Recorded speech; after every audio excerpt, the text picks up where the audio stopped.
ដែលប្រសើរជាងគេយោវៈយោវៈដែលប្រសើរជាងគេស្ថានភាពគ្រួសាររបស់គាត់គឺប្រសើរជាងគេបាទ他们家的条件បាទលក្ខខណ្ឌនៅក្នុងគ្រួសាររបស់គាត់ស្ថានភាពគ្រួសាររបស់គាត់ហ្នឹងបាទ很优越បាទមានលក្ខណៈប្រសើរឡើងបាទអញ្ចឹងអាពាក្យថា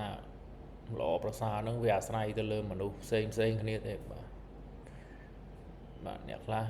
មានបាយស៊ីហើយព្រឹកឡើងមានកាទៀវមានខ្វេដូចគេដែរតែមិនសប្បាយចិត្តទេបាទហេតុអី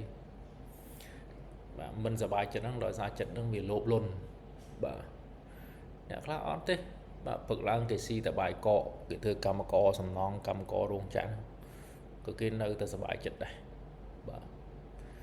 អញ្ចឹងវាយើងអត់មានអីទៅកាត់សាច់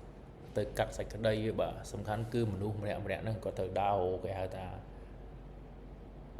សុភមង្គលរបស់ខ្លួនណាបាទអ្នកខ្លះគាត់រកលុយបានមិនច្រើនទេប៉ុន្តែគាត់សប្បាយអ្នកខ្លះរកលុយបានច្រើនតែដូចជាមិនសូវសប្បាយ